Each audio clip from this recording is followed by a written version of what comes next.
Halo teman-teman, kami dari kelompok 8 membuat video ini untuk memenuhi tugas akhir dari mata kuliah Pengantar Ilmu Komunikasi dari kelas 03 dengan dosen pengampu Ibu Cutlusi Khairunisa, SIKOM MA.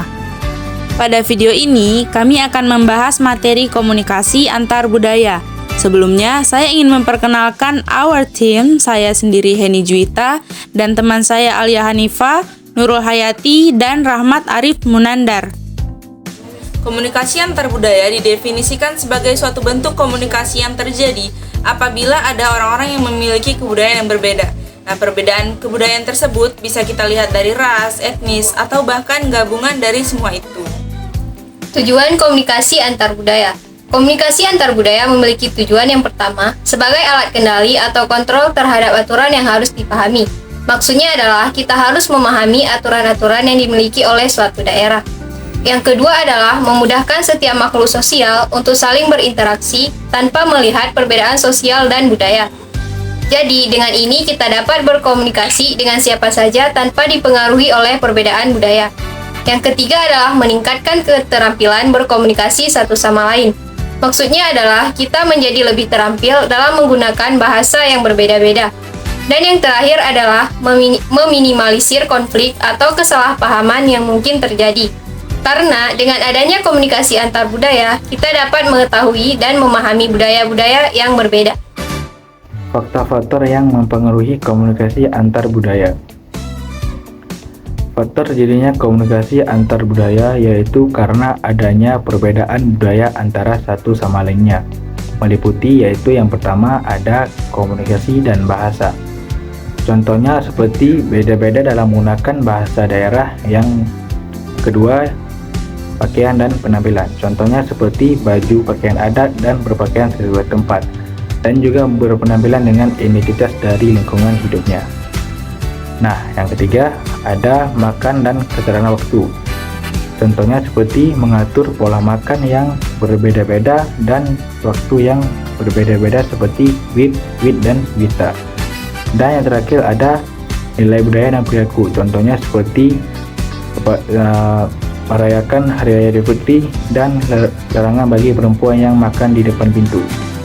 Selanjutnya, bentuk-bentuk komunikasi antar budaya. Yang pertama, international komunikasi atau international communication adalah bentuk komunikasi antar budaya yang terjadi antara dua negara atau lebih. Bentuk ini dapat dilihat dari berbagai macam kegiatan diplomasi maupun propaganda yang seringkali berkaitan dengan kondisi interkultural atau antar budaya dan interrasial atau antaras. Pada bentuk komunikasi ini cenderung berkaitan dengan kepentingan suatu negara dengan negara lainnya yang meliputi suatu permasalahan baik secara ekonomi, politik, pertahanan, dan lainnya. Yang kedua, komunikasi antaras atau bisa disebut dengan interracial communication adalah sebuah bentuk komunikasi yang terjadi apabila adanya interaksi atau proses komunikasi pada individu atau kelompok yang berbeda ras. Bentuk komunikasi ini memiliki ciri utama, yaitu komunikan dan komunikator berasal dari ras yang berbeda. Ras sendiri merupakan klasifikasi sekelompok individu berdasarkan karakteristik biologis. Yang terakhir yaitu komunikasi antar etnis atau biasa disebut dengan interethnic communication adalah bentuk komunikasi yang mana proses komunikasinya berasal dari etnis yang berbeda. Kelompok etnik adalah kelompok orang yang ditandai dengan bahasa asal-usul yang berbeda. Oleh karena itu, komunikasi antar etnis merupakan komunikasi antar budaya. Berikut contoh komunikasi antar budaya. Halo kakak-kakak, namaku Zahra. Kok Kak Donita gak pakai hijab? Kak Okto juga gak pakai sarung dan peci?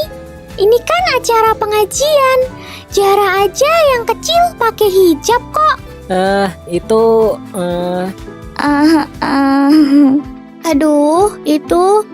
Begini dek.